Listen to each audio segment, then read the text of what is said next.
नमस्ते बच्चों, मैं अर्जुन प्रताप सिंह राणा एक बार फिर आपका यहाँ स्वागत करता हूँ। ये वीडियो गोवा जैसा मैंने देखा इस यात्रा वर्णन का दूसरा भाग है। कक्षा 10वीं हिंदी लोक भारती के लिए और इसके रचनाकार है विनय शर्मा। बच्चों, हमेशा की तरह ये अनुदेश हैं, इनका पालन किया जाए। इसके बाद हम आगे बढ़ते हैं। गोवा जैसा मैंने देखा। बच्चों, पिछली कक्षा में मैं गोवा के बारे में आपको कई प्रकार की जानकारियाँ दे चुका हूँ कि गोवा 2 जिलों से मिलकर बना हुआ है, उत्तरी गोवा, दक्षिण गोवा, और अन्य बहुत सारी जानकारी। लेखक ने भी बहुत सारी जानकारी उनकी बताई थी जो जहाँ तक हमने पढ़ा था। लेकिन जैसा मैं आपको बता चुका बच्चों, एक यात्रा वृत्तांत है, यात्रा वर्णन। तो यात्रा करना क्यों ज़रूरी है, यात्रा का क्या महत्व है, इससे पहले कि हम इस पाठ पर आगे जाएं, इस यात्रा वर्णन में आगे बढ़ें, मैं आपको बताना चाहूँगा कि यात्रा का क्या महत्व है। बच्चों, हम जानते हैं कि पुस्तकों में हम मात्र दूसरों के विचारों, अनुभवों को पढ़ते हैं। अभी देखिए, जैसे हम यहाँ पर गोवा जैसा मैंने देखा विनय शर्मा की नज़र से देख रहे हैं। विनय शर्मा ने जो कुछ देखा उसे लिखा है और हम उसे पढ़ रहे हैं, लेकिन क्या उसे हम महसूस कर पा रहे हैं, मतलब उसके बारे में सोच रहे हैं। लेकिन जब तक हम खुद गोवा नहीं गए, हम खुद ने गोवा जाकर हमने वहाँ का निरीक्षण नहीं किया, वहाँ की आबो हवा को महसूस नहीं किया, तो गोवा देखना क्या सही तरह से पूरा हो जाएगा। मैं आपको गुलाब का फूल का चित्र दिखा सकता हूँ, लेकिन गुलाब के फूल की खुशबू या गुलाब के फूल को हाथों पे लेने के बाद उसको कैसे महसूस होता है, ये तो प्रैक्टिकल व्यावहारिक रूप से देखने पर ही हमको पता चलेगा ना। इस प्रकार उपार्जित ज्ञान जो होता है, जो किताबों से होता है, वो लिखित रूप में होता है। उपार्जित ज्ञान यानी जो हम प्राप्त करते हैं। हम सिर्फ लिखित ज्ञान से जीवन में सफल नहीं हो सकते। हमें अन्य व्यक्तियों की आदतों, उनके रहने के ढंगों को जानना चाहिए, और ऐसा सिर्फ यात्रा द्वारा ही संभव है। यात्रा हमें किताबी ज्ञान से व्यवहारिक ज्ञान पर लाती है, प्रैक्टिकल नॉलेज। इसलिए बच्चों, आप देखते हैं विज्ञान में भी आपको एक प्रैक्टिकल सब्जेक्ट होता है, प्रैक्टिकल करना पड़ता है विज्ञान में, तभी आपको अच्छी तरह से समझ में आता है कि किस तरह से कौन सी चीज़ बनाई जाती है या उसका प्रयोग आप करते हैं। यात्रा हमें किताबी ज्ञान से व्यवहारिक ज्ञान पर लाती है। हम यात्रा द्वारा कल्पना से निकलकर वास्तविकता में आते हैं, रियलिटी में। यात्रा हमारे जीवन की नीरसता को, बोरियत को दूर करती है। इस प्रकार यात्रा का हमारे जीवन में बहुत महत्व है। यदि कोई व्यक्ति घर से बाहर नहीं जाता तो उसका दृष्टिकोण बहुत संकरा होता है, नैरो होता है। वह सबसे अच्छा रहने के लिए स्वयं के मार्ग का अनुभव करता है। मानव के जीवन पर पर्यावरण के पड़ने वालों के प्रभाव को समझने में असमर्थ होता है। लेकिन एक गुणी यात्री विभिन्न लोगों के जीवन में स्वयं को देखता है। वह उनके रीति रिवाजों से, पर्यावरण पर पड़ने वाले प्रभाव से स्वयं को परखता है। जब व्यक्ति अपने घर से दूर होता है तो उसके समक्ष अनेक कठिनाई आती है। कभी कभी वो रहने के लिए सुविधाजनक स्थान भी नहीं ढूंढ पाता। कभी कभी बाजार में उसके स्वाद के अनुसार भोजन उपलब्ध नहीं होता।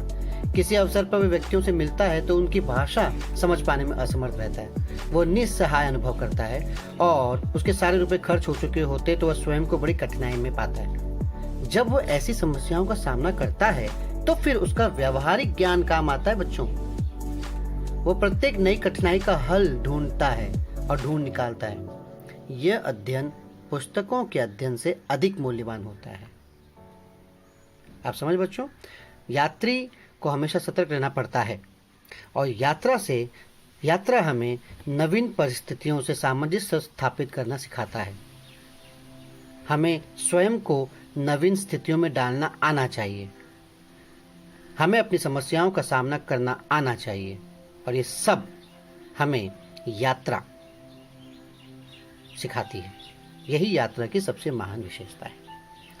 तो अब हम आगे बढ़ते हैं और देखते हैं कि अब तक गोवा में लेखक ने क्या महसूस किया। हमने देखा कि मध्य प्रदेश इंदौर से वो गए हैं, मडगांव पर उतरे हैं, साथ में साड़ू भाई उनका परिवार भी है। फिर मडगांव से दक्षिण में वो बेनालियम कस्बा के होटल में जाते हैं, रिसोर्ट में।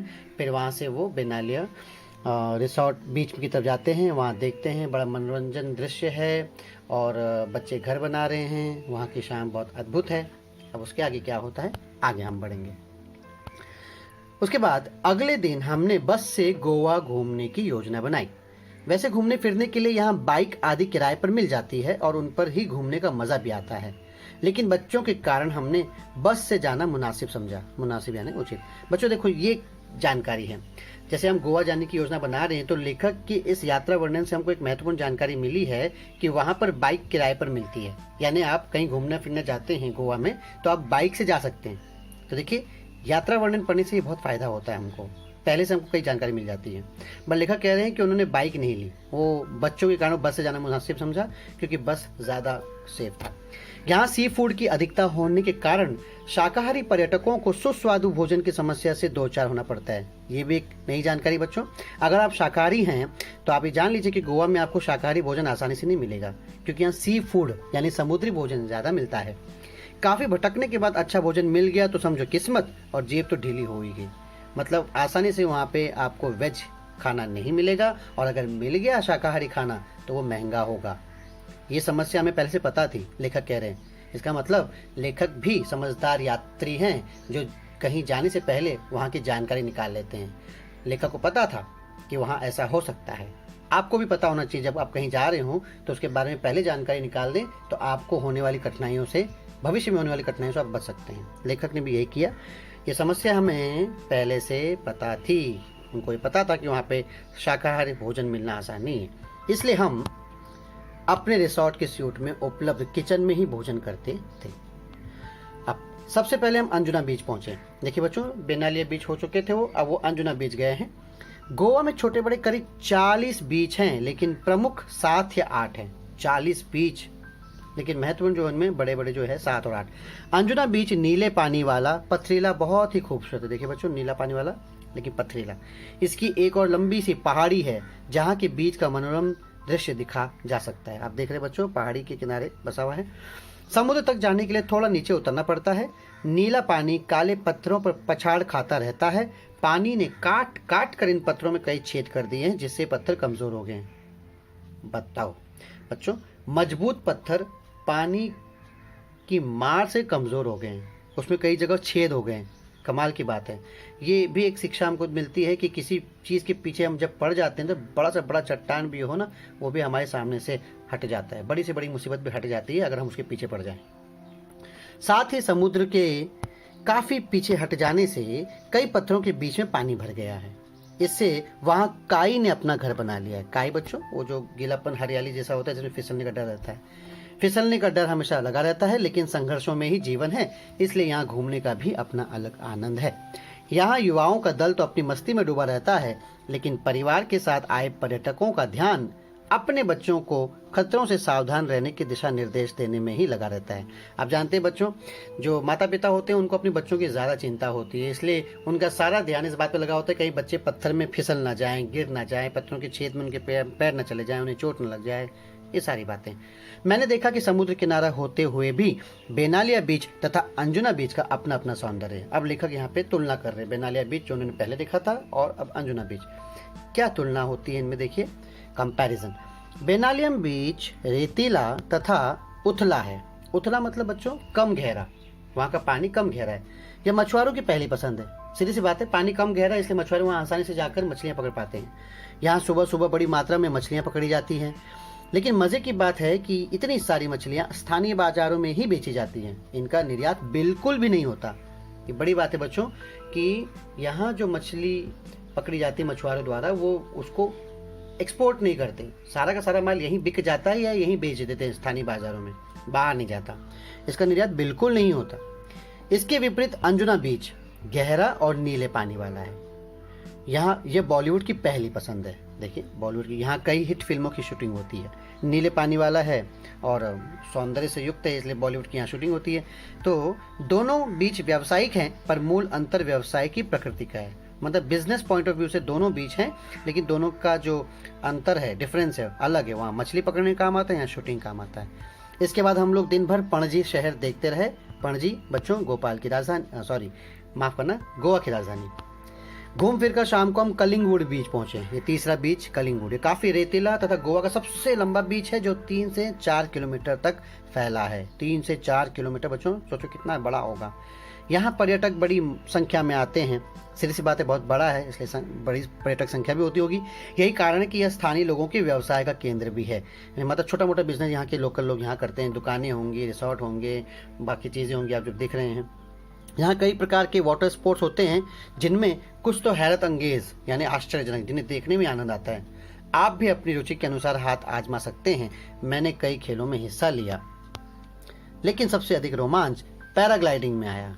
रोमांच यानी आनंद। बच्चों देखो, पैराग्लाइडिंग आप जानते हैं काफी ऊंचाई से अथाह जल राशि को देखना जितना विस्मयकारी है उतना ही डरावना भी। विस्मयकारी यानी हैरान करने वाला, ऊंचाई से उड़ते हुए आप समुद्र को देखते हैं, नीचे पानी पानी, जमीन का नाम नहीं दिखता आपको। और डरावना भी क्योंकि हाथ छोटा, गिरे तो सीधे पानी के अंदर जमीन के लिए तरस जाएंगे। दूर दूर तक पानी ही पानी, तेज हवा और रस्सियों से हवा में लटके हम यानी मैं और मेरी पत्नी दोनों डर भी रहे थे और खुश भी हो रहे थे। डर इस बात का कि छूट गए तो समझो गए, और खुशी इस बात की कि ऐसा रोमांचक दृश्य पहली बार देखा। सचमुच अद्भुत। सीधी सी बात है बच्चों, मैदानी इलाकों में कहाँ होता होगा ऐसा, समुद्री इलाकों में आसान होता है, इसलिए पैराग्लाइडिंग वहाँ पे मजा आया उनको। हम यहाँ 4-6 दिन रहे, लेकिन हमारी एक ही दिनचर्या थी, डेली रूटीन। दिनचर्या नहीं, डेली रूटीन। सुबह जल्दी उठना, फटाफट नाश्ता करना और दिन भर घूम फिर कर थक कर शाम को रिसोर्ट आकर थकान मिटाने के लिए पूल में तैरना। बच्चों देखो, समुद्री इलाका है यानी खारा पानी, इसलिए आप किसी भी समुद्री इलाके में चले जाओ, वहाँ पे खूब मजे करो, मिट्टी में खेलो, लेकिन घूम फिर कर रिसोर्ट में आकर आप स्विमिंग पूल के मीठे पानी में ज़रूर रहना चाहोगे, अपने आप को साफ करना चाहोगे, नहा लेना चाहोगे। ऐसा इसलिए क्योंकि वो पूरा खारा पानी होता है समुद्र का, इसलिए वहाँ के हर रिसोर्ट या होटल में स्विमिंग पूल ज़रूर होता है। एक दिन कोलवा बीच में हमने बोटिंग का आनंद लिया। कोलवा बीच तो आप बच्चे बेनालिया बीच आपने देखा, उसके बाद आप लोगों ने देखा जो बेनालिया बीच के बाद हमने अंजुना बीच देखा, अंजुना बीच, फिर कलिंगवुड बीच देखा, और अब लेखक कह रहे हैं कि वो आए हैं यहाँ पर, हाँ वो यहाँ पर आए हैं कोलवा बीच पर। यहाँ पे हमने बोटिंग का आनंद भी लिया। यहाँ हमने डॉल्फिन मछलियाँ देखी, हालांकि छोटी थी पर बच्चों ने अच्छा आनंद लिया। डॉल्फिन, आप बच्चों जानते हैं डॉल्फिन ज़रा ज़्यादा ही फ्रेंडली होती हैं, उनके साथ आसानी से खेला कूदा जा सकता है और वो खतरनाक भी नहीं होती, तो बच्चों ने खूब आनंद लिया। इस दौरान यहाँ नवरात्रि तथा दशहरा पर मनाने का सौभाग्य प्राप्त हुआ। बड़ी बात है बच्चों, दशहरा नवरात्रि आप जानते हैं कि ये गुजरात का प्रमुख त्यौहार है, पूरे देश भर में मनाया जाता है, लेकिन गोवा में भी इसको अच्छी तरह से मनाते हैं। उत्तर भारत में जिस तरह हर गली तथा गली मोहल्ले में दुर्गा माँ की घट स्थापना करके लड़कियों द्वारा गरबा करके पर्व मनाया जाता है, ऐसा ही यहाँ भी होता है। रावण का पुतला कहीं नहीं जलाया जाता, एक जनरल नॉलेज है, यहाँ रावण का पुतला नहीं जलाते।